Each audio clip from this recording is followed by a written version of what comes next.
स्वागत है दोस्तों आपका हमारी एकेडमी में। देखिए आज हम जो डिस्कशन करेंगे आज के पेपर पे वो उत्तराखंड पीसीएस का है। पार्ट 2 पे हम डिस्कस कर रहे हैं और जो फर्स्ट पार्ट है उसका लिंक आपको डिस्क्रिप्शन में मिल जाएगा। वो पहले ही प्लेलिस्ट में भी आप देख सकते हैं, प्लेलिस्ट में जाके, ठीक है ना। UK PCS PSC previous year question paper पे जाके आप देख सकते हैं। देखिए यदि चैनल पर आप नए हैं तो प्लीज़ चैनल को सब्सक्राइब कीजिए और बेल आइकन दबाना नहीं भूलना है, क्योंकि बेल आइकन दबा के क्या होगा कि जो भी लेटेस्ट अपडेट है वो आप तक पहुंचती रहेगी, ठीक है ना। अभी वर्तमान में जो हमारा बैच चल रहा है, ध्यान रखें, वर्तमान में जो बैचेस चल रहे हैं वो उत्तराखंड डीएलएड की बहुत भारी डिमांड के बाद बैच चल रहे हैं, ठीक है ना। इसको ज्वाइन कीजिए और उनके प्लेलिस्ट में तकरीबन इसके 30+ वीडियोज अवेलेबल हैं सारे सेक्शन के, ठीक है ना। और जो सेक्शन होता है हमारे WhatsApp group, Telegram group available हैं, आप निजी तौर पे भी संपर्क कर सकते हैं। और इसके साथ साथ वर्तमान में जो चल रहे हैं लाइव महत्वपूर्ण जीके चल रही है, ठीक है ना। जीके डेली चलता है, डेली नाइट में जीके चलता है लाइव। और साथ ही साथ ज्योग्राफी की सेक्शंस भी यहाँ पर चल रहे हैं, प्रोवाइड हम करवा रहे हैं आपको, ठीक है ना। तो इन चीज़ों को ध्यान रखना है। और पॉलिटी वगैरह और अपकमिंग भविष्य में उत्तराखंड लोक सेवा आयोग की जो एआरओ का मुख्य परीक्षा है उसकी प्रिपरेशन को भी आपको भी इसके माध्यम से करवाई जाएगी, ठीक है। तो शुरुआत करते हैं बिना किसी देरी के। और हमारा जो प्रश्न पत्र है 80 क्वेश्चन तक हम पहले डिस्कस कर चुके हैं, ठीक है ना। 81st क्वेश्चन जो आज हमारे पास है, जो क्वेश्चन आपसे सवाल आपसे भी पूछे जा रहे हैं उसके भी आप आंसर देते रहें, ताकि एक बेहतर बने रहे, आप भी चैनल पे बने रहें और आपका भी नॉलेज और इंक्रीज होता रहे। तो विश्व बैंक के कितने सदस्य देश हैं, तो देखिए विश्व बैंक क्या है। विश्व बैंक दो जो इसके समूह हैं उनका एक समूह है, दो बैंकों का, एक है आईबीआरडी और एक आईडीए। तो आईबीआरडी में है 189 सदस्य, ठीक है ना। जो आईबीआरडी का सदस्य होगा वही आईडीए का सदस्य बन पाएगा, ठीक है ना। तो ध्यान रखें वाशिंगटन डीसी में इसका मुख्यालय है, ठीक है। इसकी स्थापना कब हुई है ये कमेंट में लिखना है आपको, ठीक है। और साथ ही साथ इसका जो कार्य है, जो गरीब देश होते हैं उन्हें लोन और ग्रांट्स यानी ऋण और अनुदान देने का इसका जो कार्य होता है, ठीक है ना, ध्यान रखें। नेक्स्ट क्वेश्चन देखिएगा, नेक्स्ट क्वेश्चन मोस्ट इंपोर्टेंट, बार बार पूछा जाता है। 82nd निम्नलिखित में से कौन एक वैश्विक स्पर्धात्मक सूचकांक रिपोर्ट प्रकाशित करता है। ये ग्लोबल कॉम्पिटिटिवनेस इंडेक्स की बात हो रही है और इसको जारी करता है वर्ल्ड इकोनॉमिक फोरम। ध्यान रखें, रट्टा मारने से क्वेश्चन अमूमन पूछे जाते हैं। और ध्यान रखें ये 2004 से ये रिपोर्ट जारी करता है वर्ल्ड इकोनॉमिक फोरम, ये सूचकांक जारी करता है। 2019 की जो रिपोर्ट है उसमें सिंगापुर को पहला स्थान है। आपको ये बताना है कि भारत का कौन सा स्थान है 2019 के इंडेक्स में, ध्यान रखें। नेक्स्ट क्वेश्चन, सार्क देशों के को प्रशिक्षण देने हेतु भारत का अनाज भंडारण प्रबंध एवं अनुसंधान संस्थान, अनाज भंडारण प्रबंध एवं अनुसंधान संस्थान हापुड़ यूपी में स्थित है, ध्यान रखें, सार्क देशों के ट्रेनिंग के लिए। नेक्स्ट क्वेश्चन देखिएगा, नेक्स्ट है prevention of money laundering act. क्या है? Prevention of money laundering act Bharat में कब से प्रभावी हुआ? ध्यान रखें, जो prevention of money laundering act है वो भारत में जो प्रभावी हुआ था वो 1 जुलाई 2005 से प्रभावी हुआ था। हाँ, ये 2002 में इसको ये एक्ट बन चुका था, ये विधेयक पारित हो चुका था, लेकिन ये प्रभावी word with effect from 2005, 1 July 2005। Next question है ट्रिम्स का पूरा नाम क्या है? तो ट्रिम्स का जो पूरा नाम है ट्रेड रिलेटेड इन्वेस्टमेंट मेजर्स। ध्यान रखें, ट्रिम्स ये अमूमन एग्जाम में पूछा जाता है, TRIM और S। ट्रिम्स का जो पूरा नाम है trade related investment research. Gene क्या है? देखिए जीन क्या है, जीन समझने लायक है। जीन क्या होता है कि कोशिका के अंदर एक ज्ञान तंतु है जो किसी सजीव के रूप या व्यवहार को नियंत्रित करता है, ठीक है ना। और जीन माता पिता से संतान में पहुंचता है, यानी आनुवंशिकता, माता पिता का जो जीन होता है वो बच्चे में पहुंचता है। वो जीन होता है डीएनए का एक भाग। क्या होता है? जीन होता है सेगमेंट ऑफ डीएनए, ध्यान रखें। नेक्स्ट क्वेश्चन देखिएगा, ये अमूमन पूछे जाते हैं। थैलेसीमिया एक आनुवंशिक रोग है जिससे प्रभावित होता है। देखिए थैलेसीमिया क्या रोग है? खून का एक विकार है जिसमें ऑक्सीजन वाहक प्रोटीन यानी जिसे हम हीमोग्लोबिन कहते हैं वो सामान्य मात्रा से कम हो जाता है, ठीक है ना। और ये जो रोग है ये आनुवंशिक होता है। इसे तो ठीक तो नहीं कर सकते लेकिन थोड़ा राहत इसमें मिल सकती है। रक्त संबंधित रोग है। मिया जिस शब्द के पीछे लगा होगा, जिस रोग के पीछे, वो सारे रक्त से, थैलेसीमिया, ल्यूकेमिया, एनीमिया, ये सब रोग से, रक्त से संबंधित विकार हैं। निम्नलिखित में से कौन नैनो टेक्नोलॉजी शब्द का प्रयोग किया और कब? तो ध्यान रखें नैनो टेक्नोलॉजी शब्द का प्रयोग किया था नोरियो टानीगुची। 1974 में इन्होंने सबसे पहले नैनो टेक्नोलॉजी का इस्तेमाल किया था। इसमें बहुत छोटे कणों का प्रयोग किया जाता है टेक्नोलॉजी के लिए। उत्तराखंड पशुधन विकास बोर्ड का प्रशिक्षण केंद्र कहाँ स्थित है? तो उत्तराखंड पशुधन बोर्ड का जो प्रशिक्षण केंद्र है वो ऋषिकेश में स्थित है, ध्यान रखें। नेक्स्ट क्वेश्चन को देखिएगा, निम्न समुच्चय में कौन सी ग्रीन हाउस प्रभाव के लिए अत्यधिक महत्वपूर्ण है? तो ध्यान रखें, ग्रीन हाउस गैस के लिए क्या होता है?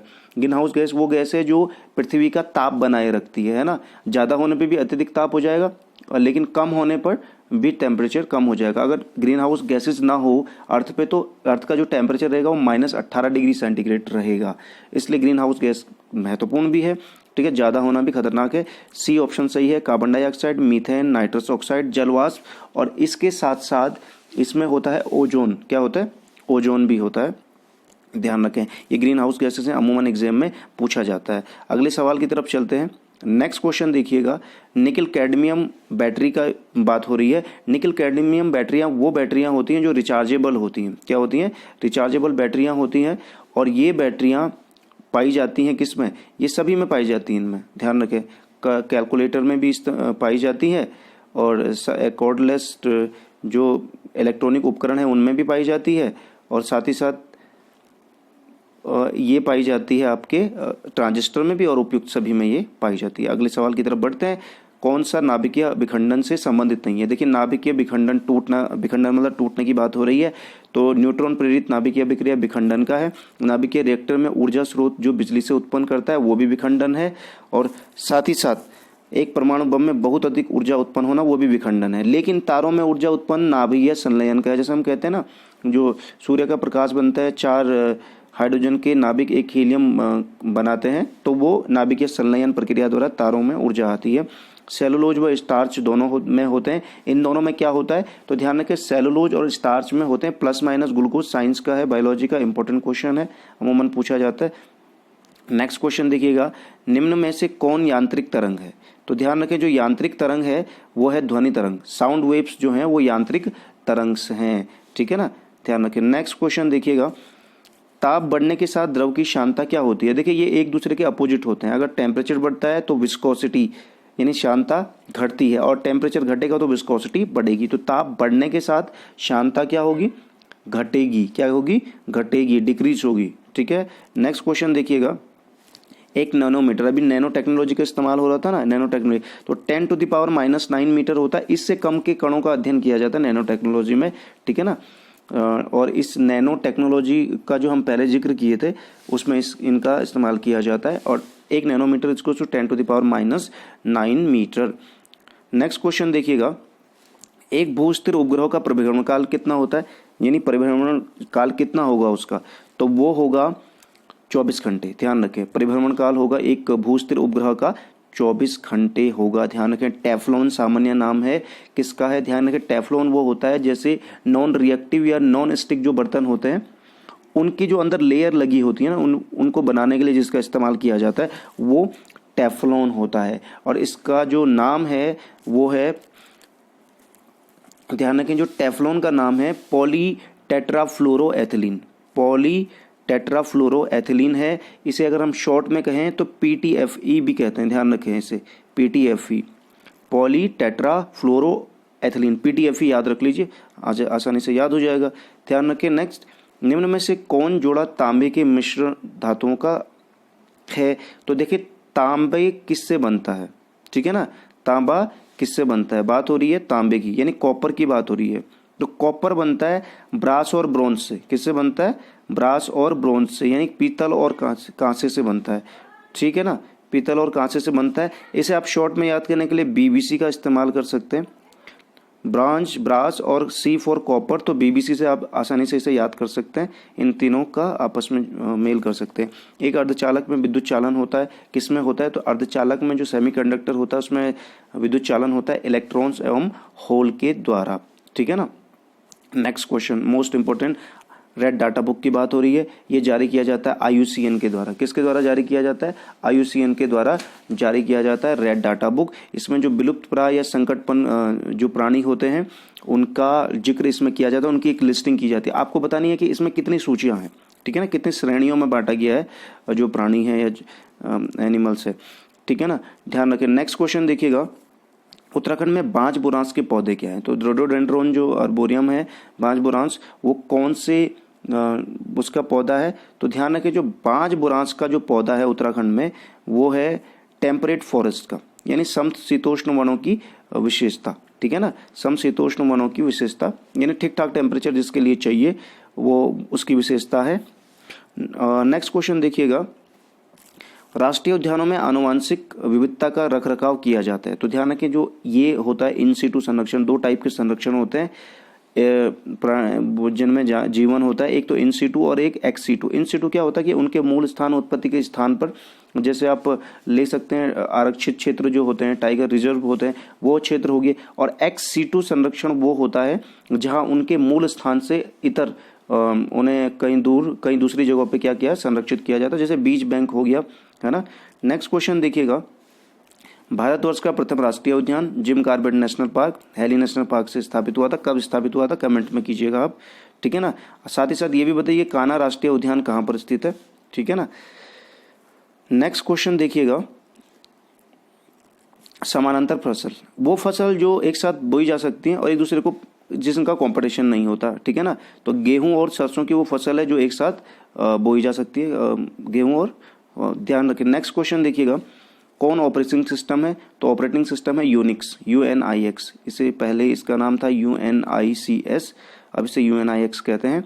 जावा एक लैंग्वेज है, ओरेकल एक डाटाबेस सेलिंग कंपनी है, MS ऑफिस एक कंप्यूटर सॉफ्टवेयर है। नेक्स्ट क्वेश्चन देखिएगा, निम्नलिखित में से कौन सी CPU तथा मुख्य स्मृति के बीच अत्यधिक तेज छोटी आकार की स्मृति, CPU और मुख्य स्मृति यानी CPU और मेन मेमोरी के बीच में एक छोटे आकार की जो मेमोरी है वो कौन सी है, तो वो कैश मेमोरी है, ठीक है ना। CACH कैश मेमोरी है जो इन दोनों के बीच होती है।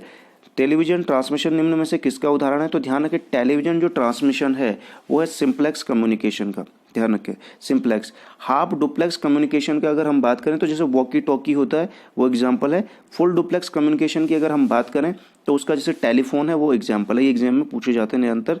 प्रोटोकॉलों का वह समूह जो सभी ट्रांसमिशन एक्सचेंज को इंटरनेट में एक ओर से दूसरी भेजने को परिभाषित करता है, तो वो है TCP/IP, इंटरनेट प्रोटोकॉल जिसे कहते हैं, वो TCP/IP ये कार्य करता है। या अमूमन एग्जाम में पूछा है, निम्न में से कौन सी सर्विस लेयर क्लाउड कंप्यूटिंग में आसानी से उपलब्ध नहीं होती, तो ध्यान रखें वो नहीं होती है हार्डवेयर एज ए सर्विस उपलब्ध नहीं होती है। टिहरी रियासत का भारत में विलय कब हुआ था, तो वो हुआ था 1 अगस्त 1949 को हुआ था। आपको बताना है टिहरी के अंतिम राजा कौन थे जो विलय के समय थे, आपको कमेंट में ये बताना है। नेक्स्ट, भारत में कुणिल नरेश किस नाम से जाने जाते हैं, तो द्विज श्रेष्ठ के नाम से जाने जाते थे पहले, ठीक है ना, महाभारत काल में। नेक्स्ट क्वेश्चन, उत्तरकाशी का ऐतिहासिक नाम है गोविशाणपुर। आपको ये बताना है कि गंगाधार हरिद्वार का है, बड़ाहाट जो है वो उत्तरकाशी का। ब्रह्मपुर किसका प्राचीन नाम है, आपको ये बताना है, ठीक है ना। किंगरी विंगरी नीतिमाणा का क्या है, किंगरी विंगरी नीतिमाणा जो है दर्रे हैं, ठीक है ना, चमोली तिब्बत के बीच में स्थित दर्रे हैं, ठीक है ना। ये देखिए जो नेक्स्ट क्वेश्चन है, चिराग सेन निम्न में से किस खेल से संबंधित है, तो जो चिराग सेन का संबंध है ध्यान रखें वो उत्तराखंड से संबंधित हैं। ये चिराग सेन लक्ष्य सेन दो ब्रदर हैं, ये शटलर है, हॉकी से संबंधित। तो चिराग सेन ने हाल ही में 2020 की बात है, इंटरनेशनल बैडमिंटन जो टूर्नामेंट है केनिया में हुआ है उसमें भी गोल्ड मेडल जीता है। तो इस प्रकार से ये दोनों है, एग्जाम में पूछे जाते हैं। मोड़ मेला कहाँ आयोजित किया जाता है, तो देखिए मोड़ मेला जानसार में आयोजित किया, मछली मारने का ये मेला है, ठीक है ना। एक विशेष प्रकार की घास लगाई जाती है जिससे मछलियां मारी जाती हैं, ठीक है ना। नेक्स्ट क्वेश्चन देखिए, टिहरी राज्य प्रजामंडल की स्थापना किसने की थी, तो ध्यान रखें टिहरी राज्य प्रजामंडल की स्थापना की थी श्रीदेव सुमन ने, और ये की थी 1939 में। और ये आपको ये बताना है कि ये कहाँ पर की गई थी, और एक क्वेश्चन ये भी पूछा जाता है कि किसके आवास पर की गई थी, तो दोनों बता पाए तो बेहतर, नहीं तो ये तो बताएं कि 1939 में श्रीदेव सुमन ने टिहरी राज्य प्रजामंडल की स्थापना कहाँ पर की थी, ठीक है, कमेंट में कीजिएगा। भारत के किस राज्य में न्यूट्रिनो वेधशाला स्थापित की जा रही है, तो ध्यान रखें न्यूट्रिनो वेधशाला की जहाँ तक बात है वो की जा रही है तमिलनाडु में, कहाँ पे, तमिलनाडु में, ठीक है। नेक्स्ट क्वेश्चन देखिएगा, रियो पैरालंपिक में किसने रजत पदक जीता, किसमें दीपा मलिक ने रजत पदक, ये पैरा ओलंपियन है, ठीक है ना, तो पैरा ओलंपियन है, तो रियो पैरालंपिक में इन्होंने गोला फेंक में रजत सिल्वर मेडल जीता था, ठीक है ना। ये एथलीट है, भारतीय एथलीट है, पैरा ओलंपियन। नासा का अंतरिक्षयान केसिनी किस ग्रह के मिशन पर है, तो नासा का जो केसनी यान है वो है सनी, सैटर्न के मिशन पे है। ध्यान रखें 2017 में इसका समय पूरा हो रहा है, ठीक है ना। तो काफ़ी महत्वपूर्ण है ये केसनी जो है। नेक्स्ट क्वेश्चन की बात कर लेते हैं, नेक्स्ट क्वेश्चन पे चलते हैं। नेक्स्ट क्वेश्चन है भारत के सर्वोच्च न्यायालय के किस वर्ष न्यायाधीशों की नियुक्ति के लिए कोलिजियम व्यवस्था, अमूमन पूछा जाता है न्यायाधीशों की नियुक्ति के लिए जो कोलिजियम की व्यवस्था की जा रही है को अपनाया गया है, वो 1993 में कोलिजियम व्यवस्था अपनाया गया है। सबसे लंबा बुलेट ट्रेन का जाल है तो चीन में, चाइना के पास है। मोर देन 20,000 किलोमीटर क्या है, 20,000 किलोमीटर इनका जो है ट्रैक है वहाँ पे बुलेट ट्रेन का। किस भारतीय मूल के चिकित्सक, ये तो करंट का इसे छोड़ देते हैं। नेक्स्ट क्वेश्चन पे बात करते हैं। नेक्स्ट देखिए 127, वह वित्तीय साधन जिसके माध्यम से भारतीय कंपनियां विदेशी बाजार से रुपये में धन जुटाती है, ऊपर मसाला बॉन्ड कहलाती है। ध्यान रखें, भारतीय कंपनियां विदेशी बाजारों से रुपये में धन जुटाएगी तो मसाला बॉन्ड कहलाएगा वो। नेक्स्ट है नेक्स्ट क्वेश्चन की बात कर लेते हैं। बथुकम की बात हो रही है 130, करंट अफेयर के छोड़ रहे हैं क्योंकि वो 2016 का पेपर है तो इसलिए पुराना करंट अफेयर। बथुकम है तेलंगाना का, ध्यान रखें तेलंगाना का पर्व है ये, महिलाएं इसमें प्रतिभाग करती हैं। फूलों के लिए फूलों का ये पर्व है विशेष रूप से, ठीक है ना, ध्यान रखें। नेक्स्ट क्वेश्चन देखें, वर्ष 2014 में किसे प्राच्य भाषा का दर्जा दिया गया। ध्यान रखें प्राच्य भाषा का दर्जा एक अलग कैटेगरी शास्त्रीय या प्राच्य भाषा का दर्जा दिया गया है 2014 में ओडिया को। ध्यान रखें भारत में कुल 6 भाषाएं हैं जिन्हें प्राच्य भाषा का दर्जा दिया गया है। ध्यान रखें तमिल को दिया है, संस्कृत को दिया है, कन्नड़ को दिया है, तेलुगु को दिया है, मलयालम को दिया है और एक ओडिया है, ठीक है। आपको ये बताना है कि संस्कृत को किस वर्ष प्राच्य भाषा का दर्जा दिया गया, ठीक है ना, संस्कृत कमेंट बॉक्स में कीजिएगा। नेक्स्ट क्वेश्चन पे बात कर लेते हैं। ब्रिक्स शब्द की रचना करने वाले ब्रिटेन के विद्वान जिम ओ'नील निम्न में से किस विषय से संबंधित है। तो जिम ओ'नील ने 2000 ब्रिक शब्द गढ़ा था ना, 2001 में जिम ओ'नील ने क्वेश्चन आया हुआ है और अर्थशास्त्र से संबंधित है। किस भारतीय वैज्ञानिक को न केवल नोबेल पुरस्कार अपितु भारत रत्न भी प्राप्त करने का सम्मान प्राप्त हुआ है। तो वो हुआ सीवी रमन। रमन इफेक्ट के लिए इन्हें मिला है, इन्हें नोबेल भी मिला है और भारत रत्न भी मिला है। 1930 में इन्हें नोबेल मिला है। और आपको ये बताना है कि भारत रत्न किस वर्ष मिला सीवी रमन को, ठीक है। नेक्स्ट क्वेश्चन पे चल लेते हैं। नेक्स्ट देखिए वैदिक देवमंडल में युद्ध का देवता, ध्यान रखें ये क्वेश्चन अमूमन पूछा जाता है। युद्ध का देवता जिसे कहते हैं वो कहते हैं इंद्र को। किसे कहते हैं, इंद्र को कहते हैं, ठीक है ना। और ऋग्वेद में जो इंद्र के नाम की है, इंद्र के नाम से 250 ऋचाएं हैं जिनमें इंद्र का वर्णन किया गया है। ध्यान रखें 250 ऋचाओं में। मगध में नंदवंश का संस्थापक, तो ध्यान रखें मगध में नंदवंश का संस्थापक था कौन था, महापद्मनंद। कौन था, महापद्मनंद ने नंदवंश की स्थापना की थी मगध के। और जो अंतिम शासक था वो घनानंद था जो सिकंदर का समकालीन था। चंद्रगुप्त मौर्य ने इसे हराया था और मौर्य वंश की स्थापना की थी। यूनानी लेखक जस्टिन द्वारा किसे सेंडोकोटस कहा गया है। तो सेंडोकोटस जिसे कहा गया है वो है आपका चंद्रगुप्त मौर्य। चंद्रगुप्त मौर्य को सेंडोकोटस जस्टिन ने कहा है, ठीक है ना। चंद्रगुप्त मौर्य वही है जिन्होंने किसकी, मौर्य वंश की स्थापना की थी, ठीक है। और ध्यान रखिए जो विशाखदत्त की मुद्रा राक्षस है ना, ये भी क्वेश्चन एग्जाम में पूछा जाता है, उसमें चंद्रगुप्त मौर्य के लिए शब्द इस्तेमाल किया गया वृषल शब्द इस्तेमाल किया गया। वृषल का मतलब है निम्न कुल में जन्मा हुआ। नेक्स्ट क्वेश्चन देखिएगा, निम्नलिखित स्थानों में से कौन पूर्व मध्यकाल में शिक्षा का केंद्र नहीं था। तो ध्यान रखें शिक्षा का जो केंद्र नहीं था वो तक्षशिला। कौन नहीं था, तक्षशिला शिक्षा का केंद्र नहीं था। तक्षशिला के बारे में आपको पता होगा कि ये गांधार, जो प्राचीन भारतीय गांधार देश था उसकी राजधानी है, ठीक है ना, राजधानी थी गांधार की और ये वर्तमान में पाकिस्तान में पड़ता है, ठीक है, रावलपिंडी से कुछ ही दूरी पे। न्याय दर्शन के संस्थापक कौन थे, तो न्याय के थे गौतम। ध्यान रखें न्याय के थे गौतम, ठीक है। न्याय दर्शन के संस्थापक कौन थे, गौतम थे। सांख्य के थे कपिल किसके थे, सांख्य के। जैमिनी थे पूर्व मीमांसा के, ठीक है। आपको बताना है कणाद किसके संस्थापक थे, ठीक है ना, कणाद का संबंध किससे है आपको ये बताना है, कमेंट में कीजिएगा। घोड़े की नाल के आकार मेहराब सर्वप्रथम प्रयोग में कहाँ पर लाई गई थी। ध्यान रखें मेहराब जो सबसे पहले प्रयोग में लाई गई थी वो लाई गई थी अलाई दरवाजा। अच्छा अलाई दरवाजा क्या है कि कुब्बतुल इस्लाम मस्जिद है ना जो दिल्ली की, वहाँ पर का एक दक्षिणी छोर पे एक गेटवे है, गेट टाइप प्रकार का है। अलाउद्दीन खिलजी ने इसका निर्माण किया था 1311 में, ठीक है ना। नेक्स्ट क्वेश्चन देखते हैं। निम्नलिखित में से कौन से सूफी संत महबूब इलाही के नाम से जाना जाता है? अमूमन क्वेश्चन पूछा जाता है।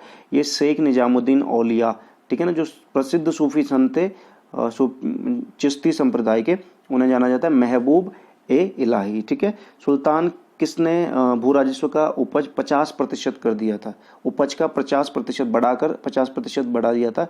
तो ध्यान रखें, ये किसने किया था? ये किया था खिलजी ने, अलाउद्दीन खिलजी ने। अलाउद्दीन खिलजी ने क्या किया था? ये 50% कर दिया था। नेक्स्ट क्वेश्चन देखिए, निम्न इमारतों में से कौन सी इमारत शान फतेहपुर कही जाती है? तो जो शान फतेहपुर है वो जामा मस्जिद को कहा जाता है। ध्यान रखें, मोस्ट इंपॉर्टेंट है ये भी क्वेश्चन। तबकात ए अकबरी किसने लिखी? तबकात ए अकबरी लिखी निजामुद्दीन अहमद ने लिखी। ये क्वेश्चन बुक एग्जाम में पूछे जाते हैं सीधे। खालसा सिख, गुरु के द्वारा सिखों का खालसा में रूपांतर। तो खालसा की जो स्थापना की थी वो गुरु गोविंद सिंह 10वें गुरु थे। 1699 में इन्होंने खालसा पंथ की स्थापना की थी। नेक्स्ट क्वेश्चन देखिए, कौन नीला जल यानी योजना यानी ब्लू वाटर नीति से संबंधित था? तो ध्यान रखें, फ्रांसिस्को डी अल्मेडा जो पुर्तगाली वाइसराय था वो ब्लू वाटर पॉलिसी से संबंधित था। आपको कमेंट में ये बताना है कि पहला पुर्तगाली वाइसराय भारत में कौन था, ठीक है ना। पुर्तगीज वो शक्ति है जो भारत में सबसे पहले आई थी और सबसे अंत में गई, ठीक है। उस फ्रांसीसी सेनापति का नाम बताइए जो 1760 के वांडीवास के युद्ध में पराजित हुआ था, ठीक है। 1760 का वांडीवास का युद्ध हुआ था फ्रांसीसी और ब्रिटिशर्स के बीच। उसमें जो फ्रांस की तरफ से थे वो काउंट लाली थे और जो ब्रिटिश की तरफ थे तो वो सर आयरकूट थे। इन दोनों के बीच हुआ और काउंट लाली को पराजय हाथ लगी, ठीक है ना। अमूमन ये क्वेश्चन भी एग्जाम में पूछा जाता है, ठीक।